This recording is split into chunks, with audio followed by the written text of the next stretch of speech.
Hello and hey everyone, welcome to my YouTube channel. It's me Srishti and you are watching official Golden Study Plus Flow Class 12th Business Studies. So how are you guys? I hope you all are fine and doing well. So हम क्या कर रहे थे, हम अपना planning chapter को start कर चुके थे और प्लानिंग के जो हमारे जो टाइप्स ऑफ प्लान है ये एक टॉपिक रह गया था हमारा। बाकी का जो प्लानिंग क्या होता है, इसके फीचर्स क्या होते हैं, उसके नेचर्स क्या होते हैं या उसका प्रोसेस क्या होता है, इस सभी चीज़ को हम डिस्कस कर चुके हैं वन बाय वन। अगर आपने मेरी वो जो प्रीवियस वीडियोज़ हैं वो नहीं देखी हैं, जो पहले आप फर्स्ट और सेकेंड पार्ट्स को देखें, उसके बाद आप पार्ट थर्ड देखें। तो चलिए स्टार्ट करते हैं टाइप्स ऑफ प्लान। तो टाइप्स ऑफ प्लान कितने तरह के होते हैं? जो टाइप्स ऑफ प्लान है वो हमारे 8 तरह के होते हैं। फर्स्ट है objective, second strategy, third policy and fourth procedures, fifth methods and sixth rules, seven programmes and 8 budgets. यानी कि हमारे टोटल 8 तरह के जो प्लान होते हैं, ये 8 तरह के जो प्लान हैं, इन सभी के नाम के साथ साथ इनके अंदर क्या मटेरियल है ये सभी भी आप सभी को पता होना चाहिए। क्योंकि जो हमारे जो एग्ज़ाम में या फिर केस स्टडीज़ में सिर्फ इनके नाम नहीं आएंगे, इनके ऊपर भी कोई जो प्लान है इनमें क्या कर सकते हैं, कोई केस स्टडीज़ दे सकते हैं। कोई केस स्टडी दी तो उस स्टडी के अंदर इसी भी प्लान का कोई एक टाइप को डिस्कस किया होगा, उस एक स्ट्रेटजीज को उस एक प्लान को उसको डिस्कस किया होगा और आपसे पूछा होगा। या तो आपसे पूछ सकते हैं कि इस केस के अंदर कौन सा प्लान डिस्कस किया गया है, तो आपको उसको क्या बताना होगा, नाम बताना होगा डायरेक्टली, इसमें करना कुछ नहीं होगा। या फिर आपसे क्या कर सकते हैं कि आपको सिर्फ एक केस स्टडी दे सकते हैं जो टोटली बेस्ड होगी किसी एक प्लान के ऊपर, और आपसे क्या पूछ सकते हैं कि इसके बाद अब इसके अंदर कौन सा जो टाइप है प्लान का वो फॉलो किया जाएगा। तो इस तरह की जो केस स्टडीज़ होंगी वो इसके अंदर आ सकती हैं इसके ऊपर।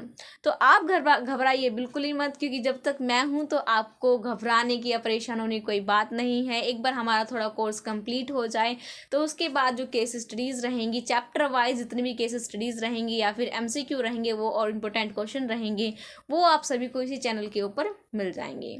तो चलिए स्टार्ट करते हैं। फर्स्टली, अगर आप मेरे चैनल पे नए हैं तो सबसे पहले तो आपका वेलकम है और आप मेरे चैनल को सब्सक्राइब करना ना भूलें, वीडियो को लाइक करें और एक प्यारा सा कमेंट ज़रूर करें और अपने दोस्तों के साथ शेयर करना ना भूलें और बेल आइकन को भी ज़रूर से याद करके प्रेस कर दीजिएगा।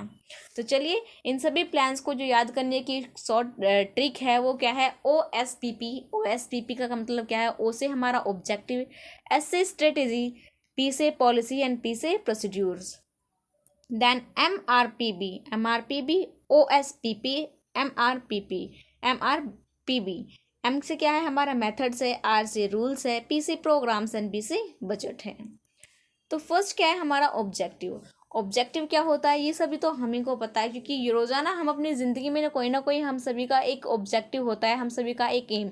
यस, हम इसके ऑब्जेक्टिव भी बोल सकते हैं या फिर इसको कुछ एम या फिर हम पर्पस भी बोल सकते हैं कि किसी भी इंडिविजुअल पर्सनस का या किसी भी फर्म का क्या ऑब्जेक्टिव होता है, क्या एम होता है। तो ऑब्जेक्टिव हमारा कैसा होना चाहिए? ऑब्जेक्टिव हमारा स्मार्ट होना चाहिए। कैसा होना चाहिए? स्मार्ट होना चाहिए। अब स्मार्ट्स का मतलब क्या है? ऐसे क्या है हमारा स्पेसिफिक। हमारा जो भी कोई ऑब्जेक्टिव है वो स्पेसिफिक होना चाहिए, वो कुछ खास होना चाहिए। अब जैसे कि आप सभी क्लास 12th के स्टूडेंट हैं तो आप सभी का जो ऑब्जेक्टिव क्या होगा, मेनली सभी का ऑब्जेक्टिव सेम होगा, स्पेसिफिक होगा। वो ऑब्जेक्टिव क्या होगा कि अपने क्लास 12th के अंदर आपको अच्छे मार्क्स अचीव करने, तो वो क्या होगा, आपका एक ऑब्जेक्टिव हो गया और वो ऑब्जेक्टिव क्या हो गया, आपका स्पेसिफिक हो गया।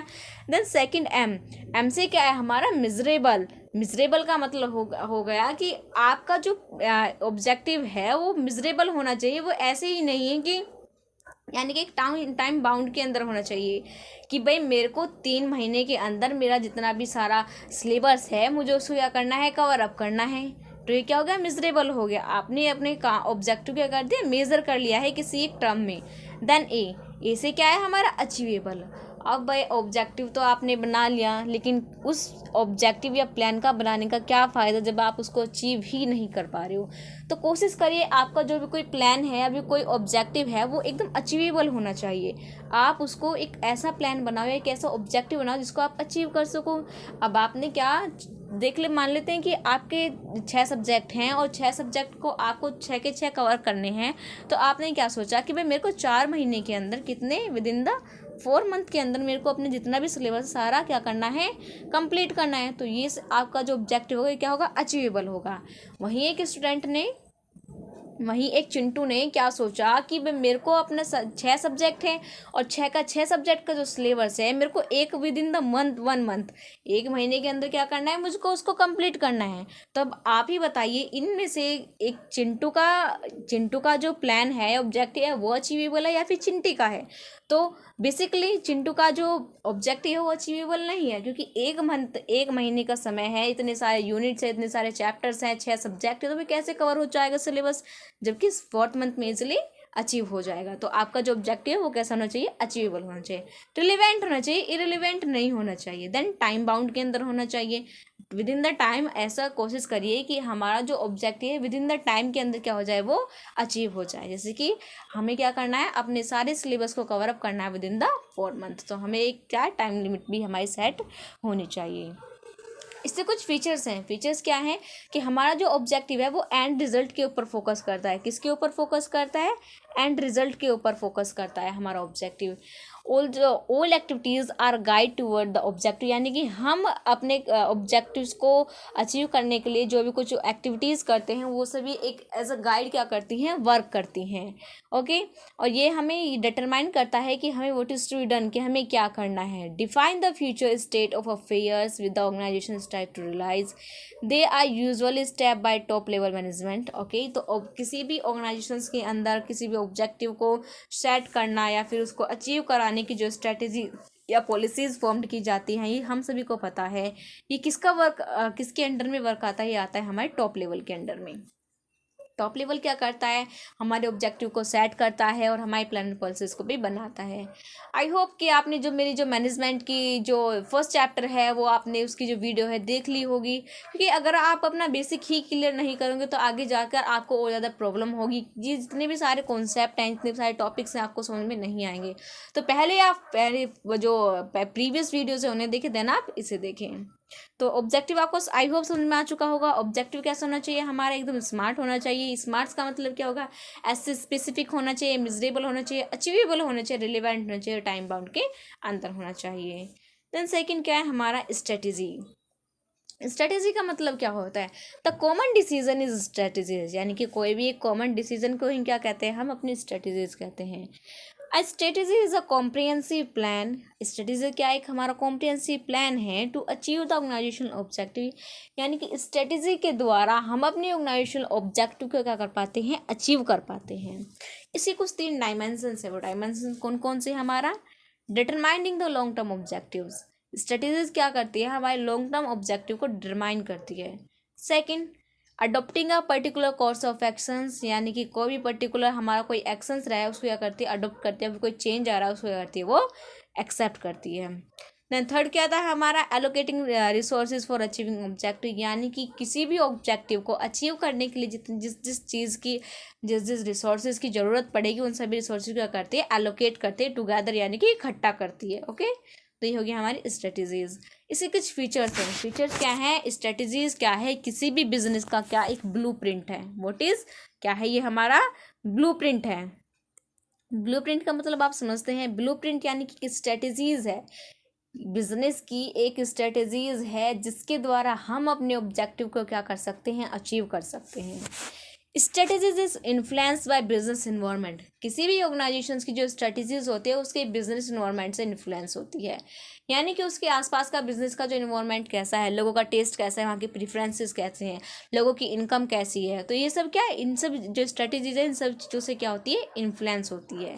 देन थर्ड क्या है हमारा, strategies direct future decision making, यानी कि हमारी जो स्ट्रेटेजीज क्या होती है, हमारी फ्यूचर स्टिक्स होती है, और ये किसके लिए करते हैं, हम किसी भी ऑर्गेनाइजेशन के अंदर जो स्ट्रेटेजीज बनाती हैं वो लॉन्ग टर्म के लिए बनाए जाते हैं। किसके लिए, लॉन्ग टर्म के लिए बनाए जाते हैं। तो आई होप स्ट्रेटेजीज आपको क्लियर हो चुकी होगी।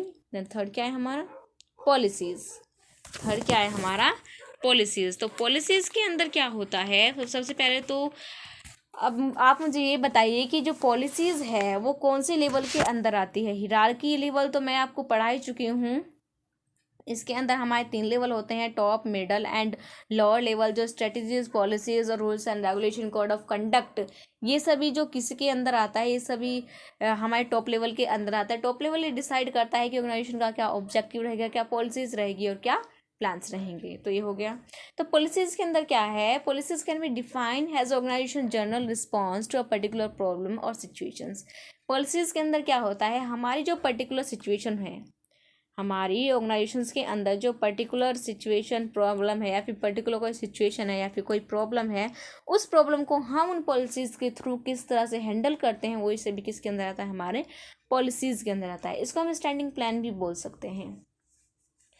इन the organisation on weight of handling the problems, organisation क्या करती है, देखो एक ऑर्गेनाइजेशंस के अंदर आए दिन कुछ ना कुछ क्या आते रहते, कुछ ना कुछ प्रॉब्लम आते रहते, कुछ ना कुछ ऐसी सिचुएशन आ जाती है जिनसे निकलना थोड़ा मुश्किल हो जाता है। तो मैनेजर्स क्या करता है, वो अपने एक्सपीरियंस से, अपनी नॉलेज से या फिर किसी पॉलिसीज़ के थ्रू उन प्रॉब्लम से बाहर निकलने के लिए क्या करता है, कोशिश करता है, उन सभी प्रॉब्लम से कम आउट होने के लिए क्या करता है, उन सभी को यूज़ करता है। Then policies are made at every levels. Okay, तो मैंने आपको बताया था कि जो पॉलिसीज़ हैं, बेसिकली जो प्लानर पॉलिसीज़ हैं, वो टॉप लेवल के अंदर आती है। ये बात बिल्कुल सच है, मैंने आपको कुछ गलत नहीं बताया है।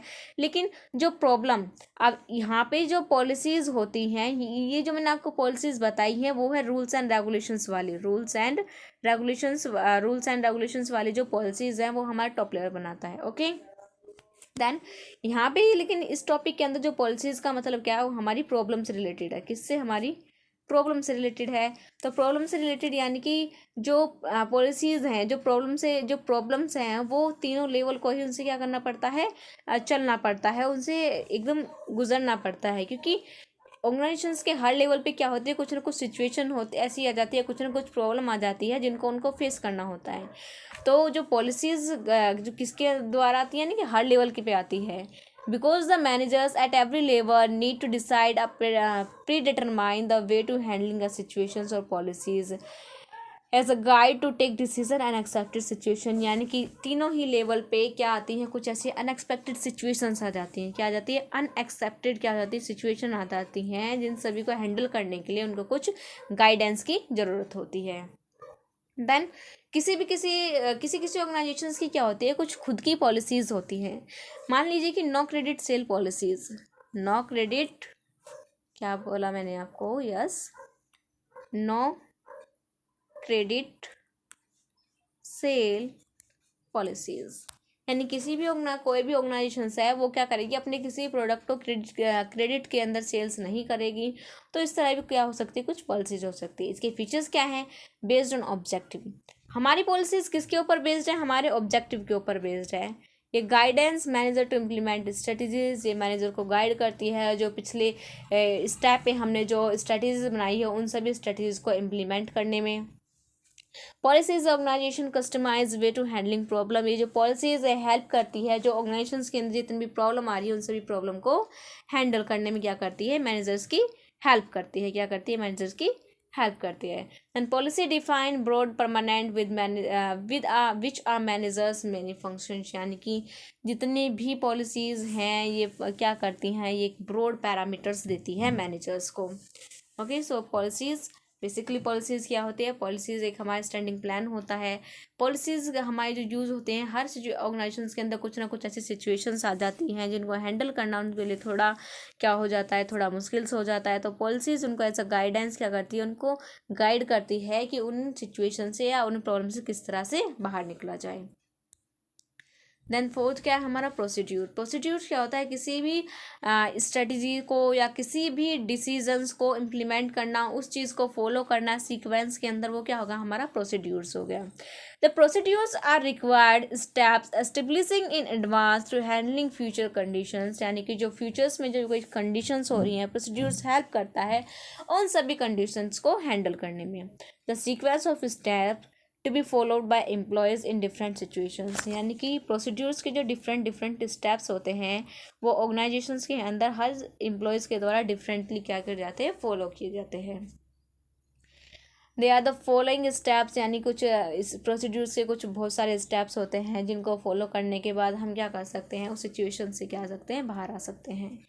The procedures can be define as exact manner, जो प्रोसीड्यूर है वो एक एग्जैक्ट मैनर में क्या होता है हमारा डिफाइन किया जाता है, इसके अंदर सारी एक्टिविटीज़ को क्या जाता है अकम्प्लिश किया जाता है। इसके कुछ फीचर्स हैं, फीचर्स क्या है हमारे sequence of step to carry on different activities, यानी कि सभी डिफरेंट एक्टिविटीज़ को कैरी करने का हमारा एक सीक्वेंस होता है, उनको हैंडल करने का हमारा एक तरीका होता है। Generally meant for insider only, जो प्रोसीड्यूर्स किसके लिए बनता है ऑर्गेनाइजेशंस के इंसाइडर्स एम्प्लॉयज़ के लिए बनता है, कि क्योंकि प्रॉब्लम कहाँ आ रही है ऑर्गेनाइजेशंस के अंदर आ रही है, और ऑर्गेनाइजेशंस के अंदर कौन है एम्प्लॉयज़ हैं, तो उस जो ऑर्गेनाइजेशंस के अंदर जो प्रॉब्लम आ रही है इसको कौन हैंडल करेगा, ऑर्गेनाइजेशंस के एम्प्लॉय ही उस प्रॉब्लम को हैंडल करेंगे। ओके, देन फिफ्थ क्या है हमारा मेथड। अब मेथड्स के अंदर, अब मेथड क्या है एक सिस्टमैटिक वे है, क्या है मेथड हमारा systematic way to doing a job. What is method, method is a systematic way to doing a job. Method क्या है किसी भी काम करने का एक तरीका हो सकता है, किसी भी प्रोडक्ट को बनाने के दो तरीके हो सकते हैं। अब ये डिपेंड करता है ऑर्गेनाइजेशंस के मैनेजर्स के ऊपर या फिर ऑर्गेनाइजेशंस की स्ट्रेटजीज के ऊपर कि वो कौन से मेथड को यूज़ करके क्या अचीव करना चाहती है। Okay, the method can be define as a formulise a systematic way of doing work. जो मेथड्स है वो किस लिए बनाए जाते हैं, ताकि हम अपनी जॉब क्या कर सके, उसको परफॉर्म कर सके। The manager decide in advance the common way of doing a job, जो मैनेजर है वो पहले से डिसाइड करके चलता है कि ऑर्गेनाइजेशन के अंदर उसको कौन सा मेथड यूज़ करना है, कौन सा मेथड यूज़ नहीं करना है। Okay, there is no doubt in the mind of employees, employees के माइंड में कोई भी डाउट नहीं रहता है कि भाई उनको कौन से मेथड्स को फॉलो करके कौन सा मेथड फॉलो करना है ऑर्गेनाइजेशंस के अंदर। ये सभी किसका काम होता है, मैनेजर्स का सोचने का काम होता है। और मैनेजर क्या करता है, इसी काम को कर लेता है, पहले से सोच के रख लेता है, और एक अचीवेबल एक इफेक्टिव जो मेथड होता है उसको क्या करता है, उसको अपनी ऑर्गेनाइजेशंस के अंदर फॉलो करने के लिए बोलता है एम्प्लॉयज़ को। They can be in unfortunate in actions of the employees. These employees are applying the technique of standardization and simplification, यानी कि जितने भी टेक्निक्स या मेथड्स होती हैं ऑर्गेनाइजेशंस के अंदर बहुत ही सिंपली तरीके से क्या जाती है, इनको स्टैंडर्डाइज किया जाता है, इनको फॉलो अप किया जाता है as act as a guideline of employees, यानी कि जितने भी मेथड्स हैं या फिर जितने भी टेक्निक्स हैं ये एम्प्लॉयज़ के लिए एज अ गाइड क्या करती हैं, काम करती हैं। देन इसकी क्या हमारी फीचर्स है, इसके तीन फीचर्स है। फर्स्ट फीचर क्या है हमारा standardise way in which are task has to be perform, यानी कि स्टैंडर्डाइज तरीका बताते हैं कि किस तरह से हमें अपने टास्क को परफॉर्म करना है। Then selection of right method saves time, जी हाँ ये बात बिल्कुल सही है। अगर आपने अपनी ऑर्गेनाइजेशंस के अंदर या फिर अगर आपने अपनी रोज़ाना लाइफ में भी एक अच्छा तरीका अपनाया है किसी भी काम को करने के लिए, तो आप क्या करोगे, उस काम को अच्छे से अचीव कर पाओगे, और एक तो आप काम को अचीव कर ही पाओगे इफेक्टिव वे में, उसके साथ साथ आपका जो टाइम है वो क्या हो जाएगा, सेव हो जाएगा, मनी भी सेव होगी, और आपकी जो एफिशिएंसी है वो क्या हो जाएगी, आपकी इंक्रीज हो जाएगी। मेथड वही तो टास्क टू टास्क जो मेथड है वो टास्क टू टास्क वेरी करता है, इंपॉर्टेंस रखता है, कि डिपेंड करता है हमारा जो टास्क है वो क्या है, उसी के टास्क के अकॉर्डिंग हमें अपने मेथड को क्या करना चाहिए, चूज़ करना चाहिए। ओके, देन सिक्स क्या है हमारा रूल्स। अब रूल्स का मतलब क्या होता है, जो रूल्स एक्शन और नॉन एक्शंस होते हैं हमारे एम्प्लॉयज़ के। रूल्स यहाँ पे किससे रिलेटेड है, हमारे special actions, special action and non action. Rule spell out special action और non action of the employees. जो रूल्स हैं, रूल्स यानी कि रूल्स हमें बताता है कि भाई हमारे एम्प्लॉयज़ का क्या एक्शंस है, क्या नॉन एक्शंस है। There is no distractions allow in the rules, they must be followed strictly, and if rules are not followed then strict action can be taken against employees who are the disobeying the rules। तो organisations के अंदर क्या होता है, यानी कि किसी भी ऑर्गेनाइजेशंस को अगर अपने गोल को अचीव करना है, इफेक्टिवली वर्क कराना है अपने एम्प्लॉयज़ के लिए, तो उसके वो प्लान के साथ, उसको क्या मतलब उसको मेथड के साथ साथ उसको कुछ रूल्स और रेगुलेशंस भी बनाने होते हैं। वो जो रूल्स हैं वो रूल्स किसके लिए बनाए जाते हैं, बेसिकली वो रूल्स हमारे एम्प्लॉयज़ के लिए बनाए जाते हैं। ऑर्गेनाइजेशंस के एम्प्लॉयज़ के लिए सभी रूल्स और रेगुलेशंस बनाए जाते हैं। एक कोड ऑफ कंडक्ट जो है वो किया जाता है, सेट किया जाता है, ताकि जितने भी एम्प्लॉयज़ हैं वो अपनी मर्जी से ना चले। ऐसा नहीं है कि भाई हमने उनको कुछ टास्क दिया, उस टास्क को अचीव करने के लिए तो काम कर नहीं रहे हैं और खड़े होकर अपने आराम से क्या कर रहे हैं, गपशप कर रहे हैं, अपना टाइम वेस्ट कर रहे हैं, इधर से उधर घूम रहे हैं। तो ऐसा नहीं होना चाहिए। अपनी ऑर्गेनाइजेशंस के अंदर हम क्या करते हैं, एक कोड ऑफ कंडक्ट को क्या करते हैं, एस्टेब्लिश करते हैं, जिससे जो लोग हैं वो स्ट्रिक्टली फॉलो करें उस रूल्स और रेगुलेशंस को, अपना टाइम वेस्ट ना करें, ना ही ऑर्गेनाइजेशंस के टाइम गंवाएं, और जो भी कोई हमारा टास्क हो उसको ईजिली अचीव कर पाएँ। अगर जो भी कोई एम्प्लॉय ऐसा होता है जो ऑर्गेनाइजेशंस के रूल्स और रेगुलेशंस को डिसोबे करता है, उनको मानता नहीं है, उनका उल्लंघन करता है, तो उसके बदले में उसके ऊपर एक स्ट्रिक्ट एक्शन लिया जाता है। Okay, rules are the spells out to create the environment of discipline the organisation. जो रूल्स हैं वो क्या करते हैं, ऑर्गेनाइजेशंस के अंदर डिसिप्लिन को क्या करते हैं, मेंटेन करते हैं। क्या करते हैं, डिसिप्लिन को मेंटेन करके रखते हैं। इसमें एक एग्जांपल दिया गया है, ही there can be rule of no smoking in the organisations. Organisations के अंदर क्या एक रूल्स बनाया गया है कि यहाँ पे कोई भी स्मोकिंग नहीं करेगा। क्या नहीं करेगा, कि ऑर्गेनाइजेशंस के अंदर कोई भी एम्प्लॉय स्मोकिंग नहीं करेगा, ये एक रूल्स बनाया गया है। अगर एम्प्लॉयज़ इस रूल को फॉलो करते हैं तो बहुत अच्छी बात है, अगर फॉलो नहीं करते हैं तो उनके ऊपर एक स्ट्रिक्ट एक्शन भी लिया जाएगा। Rules generally guide the general behaviour of the employees and employees can not make any change in them. यानी कि जो रूल्स होते हैं ये एम्प्लॉयज़ के जनरल बिहेवियर को इन्फ्लुएंस करते हैं, और इन सभी रूल्स को क्या करते हैं, कोई भी एम्प्लॉयज़ अपने अकॉर्डिंग चेंज नहीं कर सकता। तो यहाँ पे मैं आपको एक बात बता दूँ, यहाँ पे जो रूल्स और हमारे पॉलिसीज़ किसके बीच में, रूल्स और पॉलिसीज़ के बीच में आपको कंफ्यूज नहीं होना है। रूल्स एक अलग चीज़ है और पॉलिसीज़ एक हमारी अलग चीज़ है। क्या, एक मिनट, यस, हमारे जो रूल्स हैं वो डिफरेंटली हैं हमारी पॉलिसीज़ से। ओके, पॉलिसीज़ के अंदर जो पॉलिसीज़ होती हैं वो क्या होती हैं, वो स्पेसिफिक होती हैं। क्या होती हैं, हमारी स्पेसिफिक होती हैं, जो किसी भी ऑर्गेनाइजेशंस के द्वारा बनाई जाती हैं अकॉर्डिंग टू उनकी, वो वेरी करता है कि उनकी ऑर्गेनाइजेशंस के अंदर कंडीशंस कैसी हैं। ओके, और जो रूल्स होते हैं ये बेसिकली जनरल रूल्स होते हैं, कुछ रूल्स और रेगुलेशंस होते हैं जिनको सभी लोगों के लिए बनाया जाता है। यानी कि, और रूल्स को क्या कर सकते हैं, रूल्स को हम चेंज नहीं कर सकते, जबकि हम पॉलिसीज़ को क्या कर सकते हैं, चेंज कर सकते हैं। ओके, तो रूल्स के हम तोड़ नहीं सकते, ना ही इनके अंदर कुछ चेंज कर सकते हैं। एक बार बन गए तो ये बन ही गए हैं, सभी के लिए एप्लीकेबल होते हैं। लेकिन जो पॉलिसीज़ होती हैं वो सिर्फ ऑर्गेनाइजेशंस के एम्प्लॉयज़ के लिए ही एप्लीकेबल होती हैं, और जो पॉलिसीज़ हैं वो विद इन द टाइम क्या हो जाते हैं, चेंज भी हो सकती हैं। जैसे कि एक रूल्स हैगा कि कोई भी जो बंदा है वो एक ट्रैफिक के जितने भी रूल्स हैं उनको फॉलो करेगा, उनको तोड़ेगा नहीं। तो अगर आप ही माने, क्या आप अपनी मर्जी से ट्रैफिक रूल्स को तोड़ सकते हैं, तो बिल्कुल नहीं, आप ऐसा नहीं कर सकते। अगर आप ट्रैफिक रूल्स को तोड़ रहे हैं तो उसके बदले आपको कुछ हर्जाना भी भरना होगा। तो इसी तरह से मैं आपको बता चुकी हूँ, जो रूल्स और जो पॉलिसीज़ हैं टोटली डिफरेंट हैं। जो रूल्स होते हैं वो हमारे जनरल होते हैं, जो पॉलिसीज़ होते हैं वो हमारी स्पेसिफिक होती हैं। जो रूल्स हैं वो सभी के लिए जनरली एप्लीकेबल होते हैं, जो पॉलिसीज़ होते हैं वो सिर्फ हमारे ऑर्गेनाइजेशंस के एम्प्लॉयज़ के लिए ही एप्लीकेबल होती है। देन रूल्स के कुछ फीचर्स हैं। फर्स्ट क्या है, हमारा कोड ऑफ कंडक्ट और general instruction in the organisation. यानी कि क्या करते हैं, सेट करते हैं कोड ऑफ कंडक्ट, और ये क्या होते हैं, जनरल इंस्ट्रक्शंस होते हैं जो कि ऑर्गेनाइजेशन के अंदर दिए जाते हैं सभी एम्प्लॉयज़ को। Specific, what to do and what not to do, specifies करते हैं, लोगों को बताते हैं कि आपको ऑर्गेनाइजेशन के अंदर क्या करना है और क्या नहीं करना है। And rigid, stand and comprehensive nature, ये क्या होते हैं, नेचर में रिजिड होते हैं। क्या होते हैं, ये हमारे रिजिड होते हैं, यानी कि विद इन द टाइम हम इनको चेंज नहीं कर सकते, बल्कि हमारे, और जो हमारी पॉलिसीज होती है वो रिजिड नहीं होती है। They are usually the simplest type of plan. जो हमारी जो रूल्स होते हैं ये हमारे प्लान का क्या होते हैं, एक टाइप होते हैं। आई होप आपको समझ में आ चुका होगा, जो रूल्स और पॉलिसीज़ के बीच में जो डिफरेंस है वो आप सभी को क्या हो चुका होगा, क्लियर हो चुका होगा। देन नेक्स्ट क्या है, हमारा प्रोग्राम। तो आइए हम आ चुके हैं हम अपने प्रोग्राम पे, जिसको हम सिंगल यूज़ प्लान भी के बोलते हैं। तो प्रोग्राम क्या होता है, programme are the combination of objective. Programme क्या है, हमारा कॉम्बिनेशन है किसका, ऑब्जेक्टिव का, प्रोसीड्यूर्स का, पॉलिसीज़ का एंड रूल्स का। सभी जो एक्टिविटीज़ होते हैं वो हमारे प्रोग्राम के अंदर इन्वॉल्व होती हैं।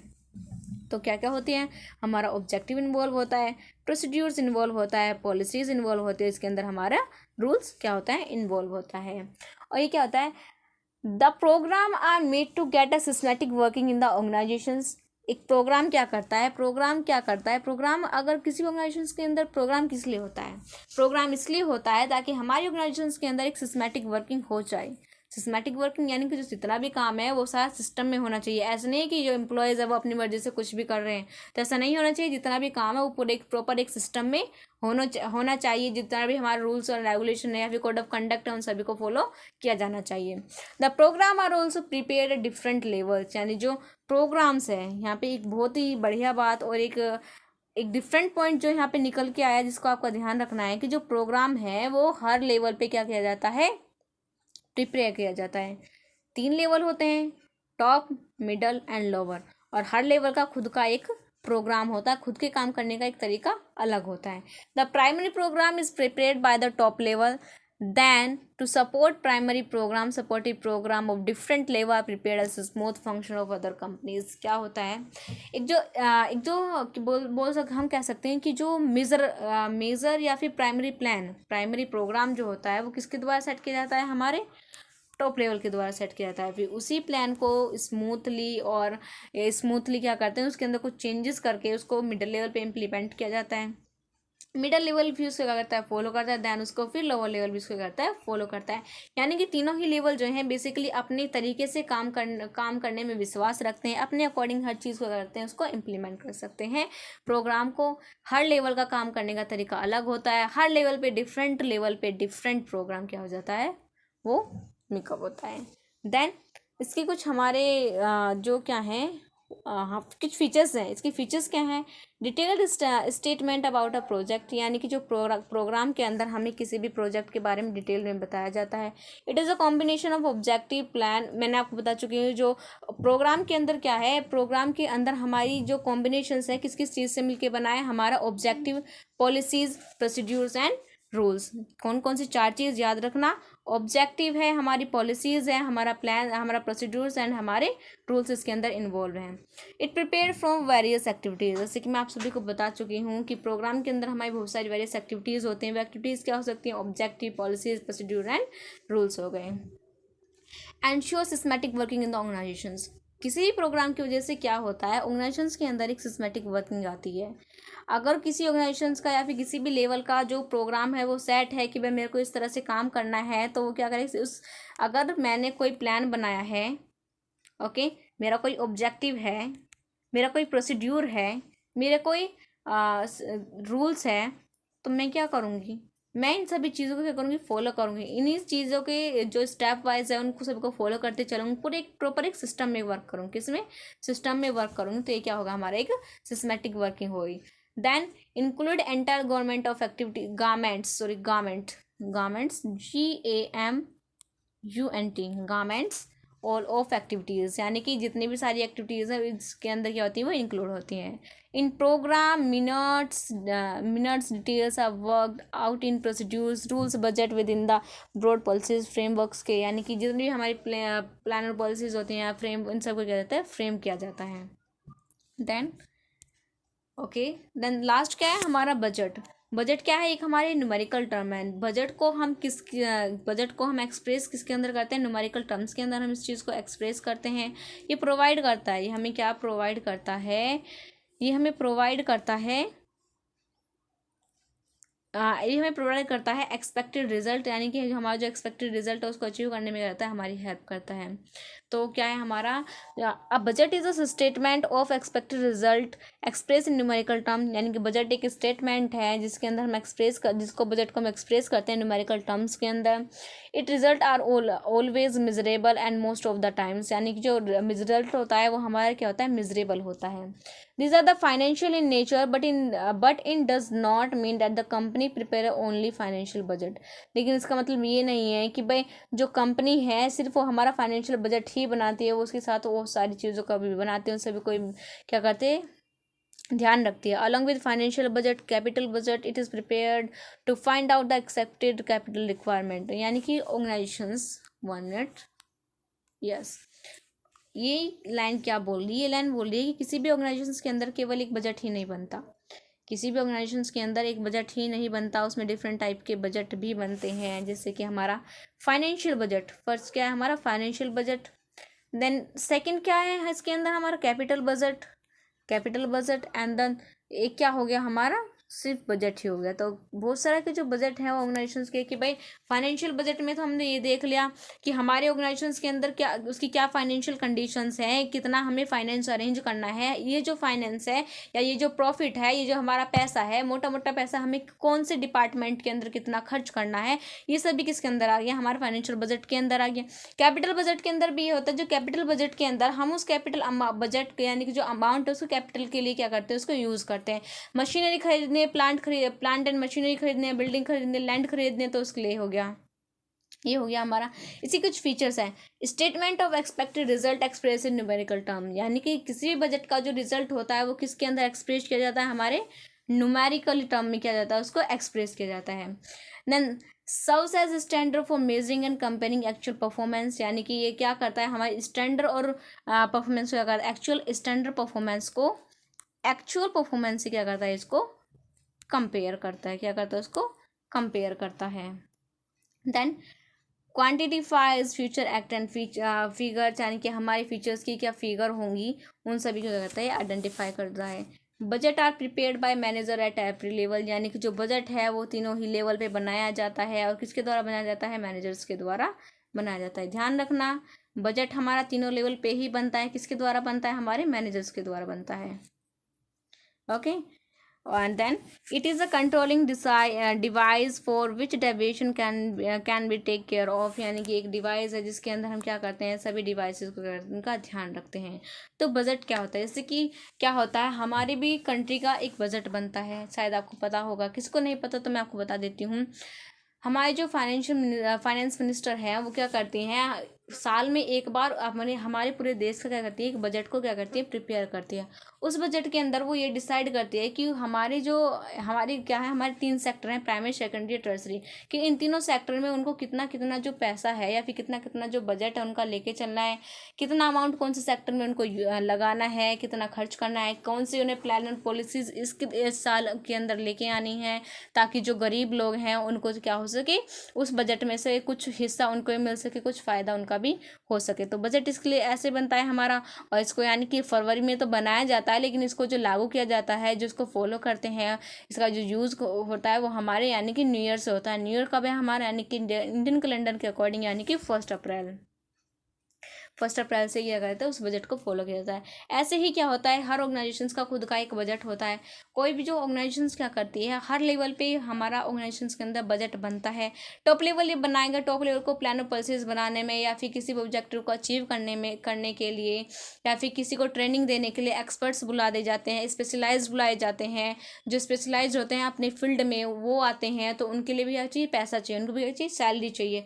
वो आते हैं, आने के बाद ऑर्गेनाइजेशंस के लिए क्या करते हैं, वो प्लान और पॉलिसीज़ बनाते हैं। प्लान और पॉलिसीज़ बनाते हैं तो उनको भी तो कुछ चाहिए ना, तो उसके लिए भी क्या, उसका एक खुद का एक बजट हो गया। देन सेकंड क्या होगा, हमारा मिडिल लेवल के लिए बनता है। मिडिल लेवल क्या करता है, उसके अंदर हमारे सारे डिपार्टमेंटल्स जो हेड होते हैं या फिर जितने भी मैनेजर्स होते हैं, उनको काम करेंगे तो काम करेंगे, उनको क्या चाहिए, पैसा चाहिए।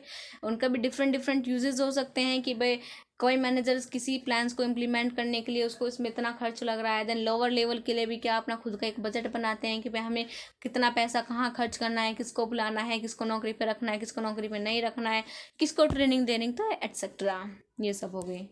देन इनकी क्या है, की पॉइंट्स है। की पॉइंट्स हमेशा मैं बोलती हूँ कि की पॉइंट्स के ऊपर फोकस जरूर करिए, प्लीज़ प्लीज़ प्लीज़।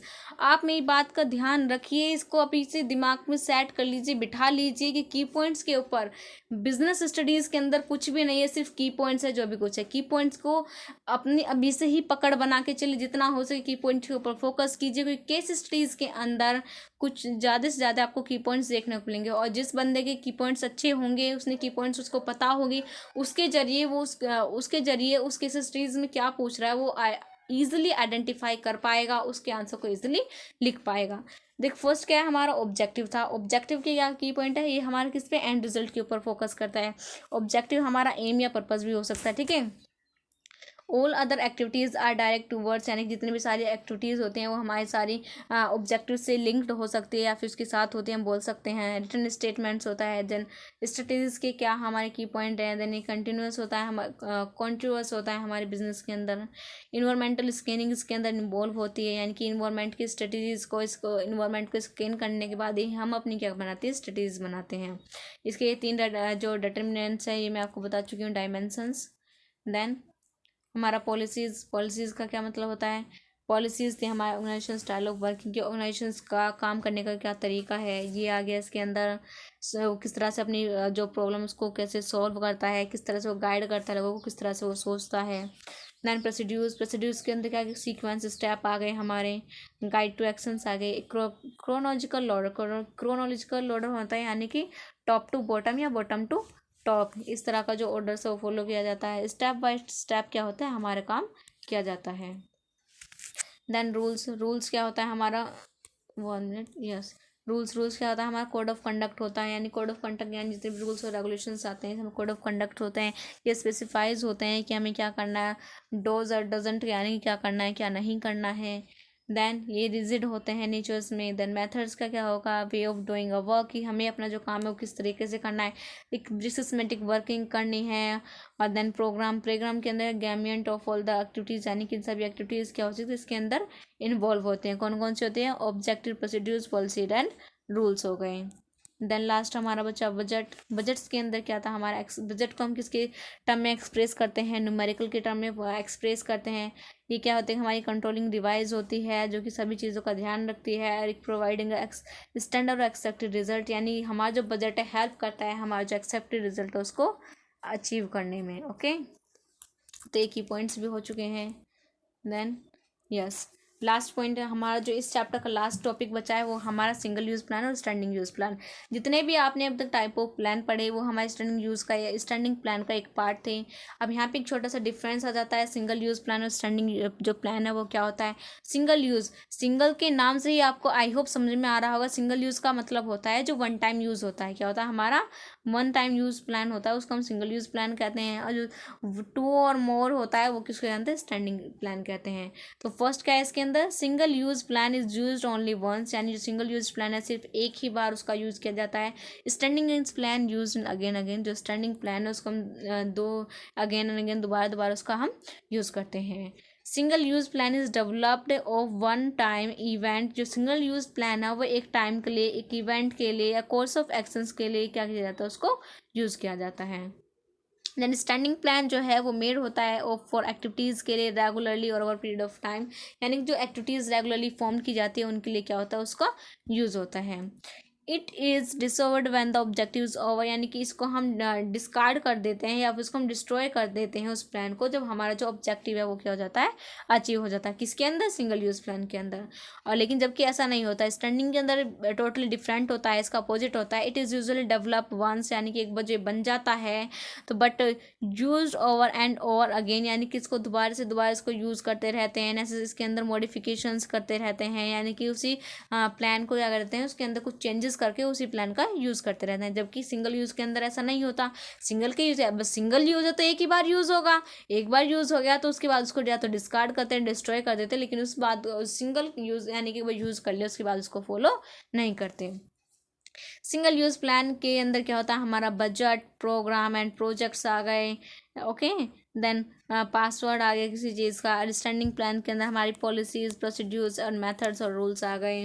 ओके, तो ओवरऑल एक बार मैं आप सभी को अच्छे से समझा देती हूँ। यस, यहाँ पे single use plan and okay one one one one minute standing use plan. Single use plan क्या होता है, हमारा वन टाइम यूज़ होता है, और जो स्टैंडिंग प्लान होता है हमारा 2 और मोर होता है। ओके, तो सिंगल यूज़ प्लान जो है बेसिकली सिंगल यूज़ प्लान के अंदर हमारे क्या हो गए, कोई भी प्रोजेक्ट हो गया, कोई भी प्रोजेक्ट था, मैंने आपको एक प्रोजेक्ट यानी एक ऑर्गेनाइजेशन के अंदर एक प्रोजेक्ट था कि भाई उनको क्या करना है, एक मार्केटिंग के ऊपर एक प्रोजेक्ट बनाना है। किसके ऊपर, मार्केटिंग के ऊपर एक प्रोजेक्ट बनाना है। तो मार्केटिंग के ऊपर प्रोजेक्ट जो बना रहे हैं वो उसको शॉर्ट टर्म के लिए बना रहे हैं, शॉर्ट टर्म के लिए बना रहे हैं, आज बना रहे हैं, क्योंकि आज इस प्रोजेक्ट की आज हमें ज़रूरत है, तो जो प्लान होगा वो हम आज ही के लिए बनाएंगे। कुछ दिनों के बाद हमें जो मार्केटिंग का जो प्रोजेक्ट जो वो बन जाएगा, तो जिस प्लान के द्वारा या फिर जिस मेथड के द्वारा हम अपने इस प्रोजेक्ट को कंप्लीट कर रहे थे, उस प्लान को जब भी हमारा पूरा हो जाएगा तो उस प्लान्स को या फिर उस मेथड्स को हम यूज़ नहीं करेंगे। तो ये क्या होगा, हमारा सिंगल यूज़ प्लान हुआ। देन स्टैंडिंग यूज़ प्लान क्या हुआ, स्टैंडिंग प्लान्स के अंदर यानी कि 2 और मोर, यानी जिसको हम अगेन अगेन रिपीट कर रहे हैं। फॉर एग्जाम्पल, यानी कि कोई टेक्नोलॉजी हो गई, कोई टेक्नोलॉजी हो गई। अब टेक्नोलॉजी से क्या कर रहे हैं, अब ऐसा तो नहीं है कि भाई किसी ऑर्गेनाइजेशंस ने अपने जो 1 साल का जो एक टारगेट था वो अचीव कर लिया, तो उसके बाद वो उस टेक्नोलॉजी का यूज़ करेगा ही नहीं, उस मेथड का यूज़ नहीं करेगा। ओके, या उस क्या करते हैं पॉलिसीज़ का या फिर उस प्रोसीड्यूर्स का, काम करने का तरीका, जो सीक्वेंस है, प्रोसीड्यूर्स है, जो सीक्वेंस है या फिर जो तरीका, जो सीक्वेंस है, यानी कि जो स्टेप और स्टेप वाइज किसी भी काम को किया जाता है उसको फॉलो नहीं करेगा, तो ऐसा नहीं हो सकता। तो ये सब क्या है, हमारे स्टैंडिंग यूज़ प्लान।